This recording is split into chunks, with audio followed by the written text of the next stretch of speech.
எங்க அம்மா குன்றுவாங்கடா என்ன. அம்மா அம்மி அத என்ன உள்ள வச்சுக்கிட்டு அது அந்த ஓஹோ அதான் காலையில இருந்து அவசியம் போல தண்ணி வெள்ள இருக்காங்களா? இதுவும் ஒரு பசிதானப்பா. ஏச்சி இதெல்லாம் உன் மேல உசிரி வச்சிருக்கோம். என்ன ஆகும்? போடா போடி போடா போடி போடா போடி போடா போடி போடி போ. எக்ஸ்கியூஸ் சி போங்கடி. வியான கேசரி செய்யறது வந்து விழிக்க முடியாது. நான் கேசரி செய்வேன் ஃப்ரைடே.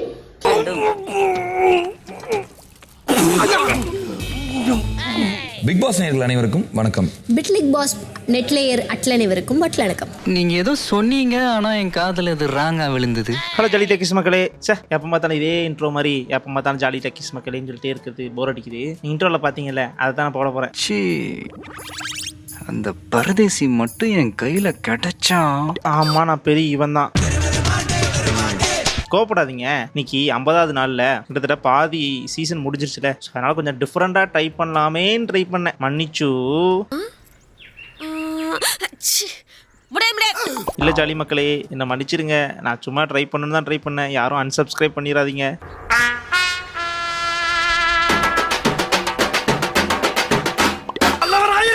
வாழ வேண்டும் ஐயா, வாழ வேண்டும். அடச்சி படுத்தே விட்டான் ஐயா. உங்க பொழப்பு கெடுக்க மாட்டேன், பொழைச்சு போங்க. சரி, ஓகே. இன்னைக்குள்ள எபிசோட்ல என்ன நடந்துச்சு வரிசையா கொண்டு போய் நான் பார்த்துருவோமா? அங்கே வீடியோக்குள்ள போகலாம்.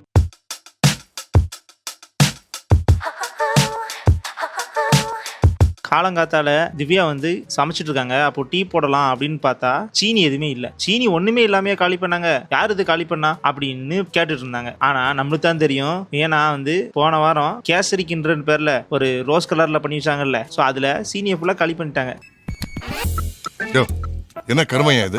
இதுக்கப்புறம் வந்து யாராவது கேசரிக்கின்ற அதுக்குன்றன்னு வந்து சீனி எடுத்தீங்க அப்படின்னு கோவப்பட்டு பேசிட்டு இருந்தாங்களா திவ்யா. உடனே வந்து மீனா வந்து நான் தான் சீனி எடுத்தேன், ஏன் இப்ப கோவப்படுறீங்க? இல்ல, நீ கேசரிக்கின்ற போது எவ்வளவு சீனி யூஸ் பண்ண? அங்க வெறும் ஒரு ஹாஃப் பாட்டில் தான் சீனி இருந்துச்சு, நான் அதை மட்டும் தான் யூஸ் பண்ணேன் அப்படின்னு சொன்னேன். ஏன் கோவப்படுற? இல்ல நான் கோவமே படல, நீ கோவப்பட்டு தான் பேசுற, நான் வந்து தலைக்கிட்ட பேசிக்கிறேன், நீ பேசாதமா அப்படின்னு சொன்னதுக்கு நீங்க எதுக்கு எடுத்தாலும் இப்படிதான் பண்றீங்க அப்படின்னு இந்த பீஸ் இப்படி பேசிட்டு இருந்துச்சா. ஆமா, நீ ஏன் இப்படி நடக்கிற? உனக்கு என்ன பைல்ஸா?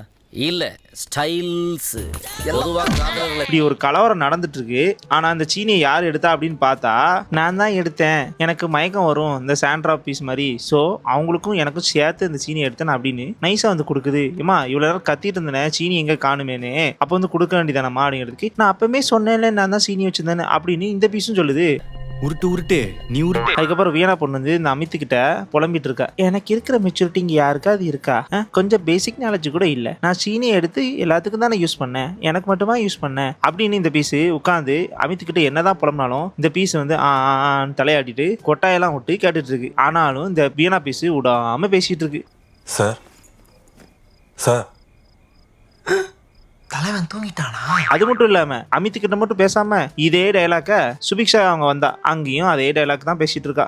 கேப்பே விடாம பேசுற பார்த்தா ஒரே டயலாக தான் ஊருக்குள்ள சொல்லி தெரியற போல இருக்கு. இதுக்கப்புறமும் வீணாக்கு வந்து பொறுக்க முடியல. ஸோ உள்ள வந்து கிச்சன்ல எல்லாரும் இருக்கும்போது இங்கே தான் ஏன் ரேஷனை இப்படி பார்த்து யூஸ் பண்றீங்க, அங்கதான் நிறைய மாவு இருக்கு, எல்லாமே இருக்குல்ல, தோசை கொஞ்சம் அதிகமாக தான் ஊற்றி கொடுக்க வேண்டியதானே அப்படின்னு சொல்லிட்டு இருக்காங்க. உடனே திவ்யா வந்து அப்போ கிச்சன்ல இருக்கிற ஏதாவது பொருள் எடுக்கணும்னா கிச்சன் டீம்ல கேட்டு எடுக்க சொல்லுங்க அப்படின்னு சொன்னோன்னே நான் தலைக்கிட்ட தான் பேசிட்டு இருக்கேன், அம்மா நானும் தலைக்கிட்ட தான் பேசிட்டு இருக்கேன் அப்படின்னு இந்த பீஸ் மோதிட்டு இருக்கு. ஆனா திவ்யா அப்படியே தட்டு எடுத்துட்டு வெளியே போயிட்டாங்க.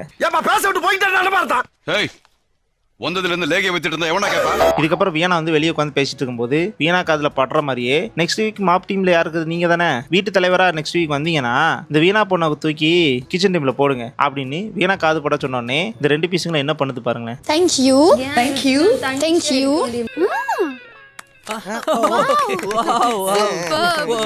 கொஞ்சம் யோசித்து பார்த்தா வீணா என்னதான் கிரிஞ்சா பேசினாலும் அவங்க சொல்ற பக்கமும் ஒரு பாயிண்ட் இருக்குப்பா. என்னதான் ப்ரொவிஷன் நிறைய இருக்குல்ல, சோ 3 தோசைக்கு மேல ஒரு 4 தோசை ஊத்தி கொடுத்தாதான் என்ன இந்த திவ்யாக்கு. ஆனா இவங்க பேசுறது மட்டும் கொஞ்சம் கடுப்பேத்துற மாதிரி இருக்கு. அவன் நிறைய இருந்தது நீங்க குடிக்கல, நீங்க தோசை சுட்டு கொடுங்க எல்லாரும். குடுக்குறான் கண்டிப்பா, என்ன போட்டாங்கன்னா கண்டிப்பா குடுக்குறான். என்ன கியூட்டா பண்றியா?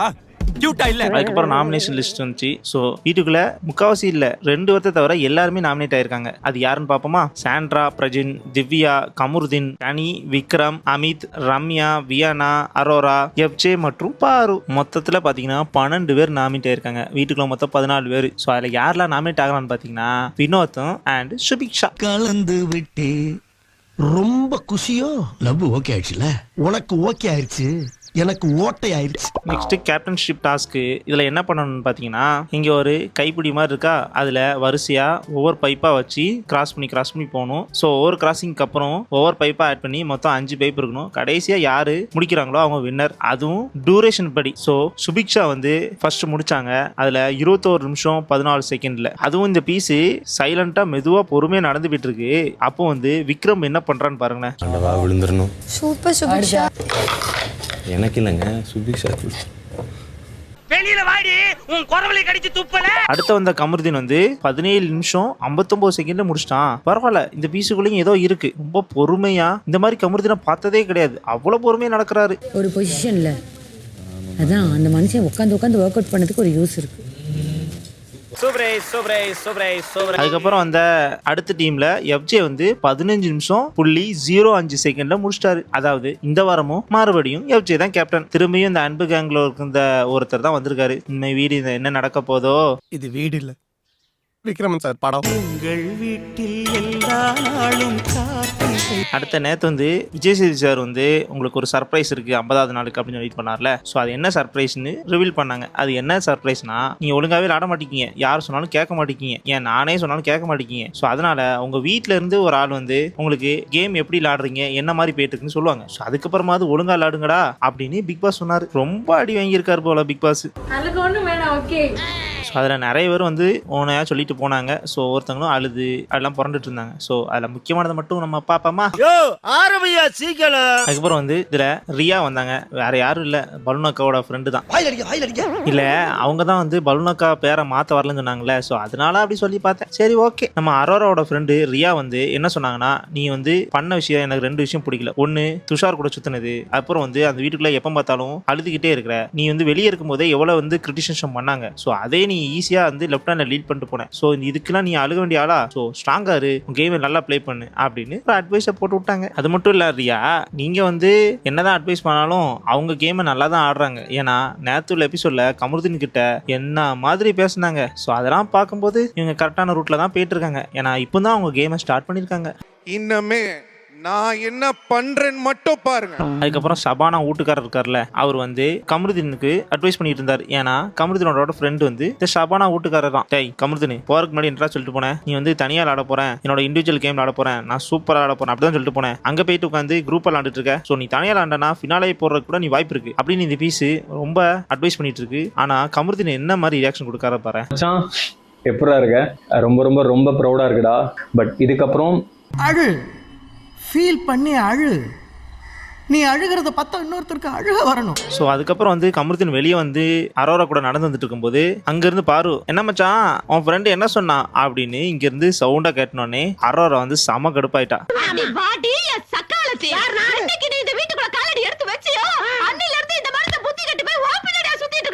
அதுக்கப்புறம் அந்த அரோரா வந்து போய் பேசிட்டு வா, நான் கிளம்புறேன் அப்படின்னு அந்த பீஸ் போயிருச்சு. ஸோ இதுக்கப்புறம் வந்து கமருதீனும் பாரும் என்ன பண்றாங்கன்னு நீங்களே பாருங்க. என்ன கமருதன் அக்கா, யாருக்கா இவரு இப்படி பம்பறாரு? இதுக்கப்புறம் வந்து எனக்கு ரொம்ப பிடிச்ச வின்னர், அதாவது பிக் பாஸோட வின்னர் வந்திருந்தாரு நம்ம ஆரி. ஸோ அவர் வந்து பிரஜினோட ஃப்ரெண்டா. ஸோ அவர் வந்து உட்காந்து அட்வைஸ் பண்ணிட்டு இருந்தாரு, உன்னோட வீக்னஸே நீ வந்து உள்ள கூட்டு போயிருக்க, அதாவது உன் ஒய்ஃபை. ஸோ இந்த கேம் நீ ஜெயிச்சிட்டனா நீ வந்து அடுத்த வர சீசனுக்கு ஒரு முன்னுதாரணமா இருப்ப. ஸோ நீ வந்து கேமை ஒழுங்கா விளாடு, உன் ஒய்ஃப்ல இருந்து தள்ளி இருந்து நீ இண்டிவிஜுவல் கேம் விளாடு. அங்க ஒரு பிரச்சனைனா உன் ஒய்ஃபே எதிர்த்து நில்லு. ஸோ அங்க கேம் விளாடு, அங்க உன் ஒய்ஃப் கிடையாது, இது அங்க ஒரு கண்டஸ்டன்ஸ் அப்படி இப்படின்னு ஆரி வந்து ரொம்ப அட்வைஸ் கொடுக்குறாங்க. இந்த உலகத்துல முடியாதுன்னு எதுவுமே கிடையாதுடா. நல்லா பெர்ஃபார்ம் பண்ணா யாரையும் ஜெயிக்கலாம். ஸோ இந்த மாதிரி அட்வைஸ் பண்றாங்க. ரஜினி இனிமையாவது திருந்தி ஒழுங்கா விளாடுறாரான்னு வெயிட் பண்ணி பார்ப்போம். ஸோ புருஷனை பார்த்தாச்சு, பொண்டாட்டியும் பார்க்க வேண்டாமா? ஸோ சாண்ட்ராக்கு யார் வந்தான்னு பாத்தீங்கன்னா அவங்க ஏதோ ஃப்ரெண்டா. ஸோ அவங்களும் இதே மாதிரி தான் பண்ணாங்க. நீங்க 2 பேரும் சேர்ந்து விளாடுறீங்க, தனியா எதுவுமே விளாண்ட மாதிரி தெரியல. ஸோ நீங்க வந்து இண்டிவிஜுவல் கேம் விளாடுங்க, உன் புருஷன் இருந்து தள்ளிடு, ஒரு பிரச்சனை உன் புருஷனே எதிர்த்து நில்லு இப்படின்னு அவன் அக்காவும் அட்வைஸ் பண்ணிட்டு போனாங்க. ஆனா இந்த 2 பீஸும் திருந்துதான்னு வெயிட் பண்ணி பார்ப்போம். ஆமா, எதுக்கு இப்ப திட்டிட்டு போறாளுங்க? திருந்திருவோமா கேர்ள்ஸ். அதுக்கப்புறம் லாஸ்டா வந்த ராணுவ வந்து வியனாக்கு அட்வைஸ் பண்ணாரு. என்ன அட்வைஸ் பண்ணாங்கன்னா, நீ ஒழுங்கா விளாடு, ஃபர்ஸ்ட் 3 வாரம் நல்லா விளாண்ட, அதுக்கப்புறம் உன்னோட கேமே வந்து வேற மாதிரி ட்ராக்ல போயிட்டு இருக்கு, ஸோ நீ ஒழுங்கா விளாடு அப்படி இப்படின்னு நார்மலா தான் அட்வைஸ் பண்ணிட்டு இருந்தாரு. அப்புறம் கடைசியா ஒரு டயலாக் சொன்னாரு பாருங்க. உள்ள வந்து சில கியூட்னஸ்லாம் மட்டும் கொஞ்சம் கம்மி பண்ணிட்டீங்கன்னா இன்னும் கொஞ்சம் ரொம்ப சூப்பரா. என் மனசுல உள்ள பாரமே குறைஞ்சிருச்சு.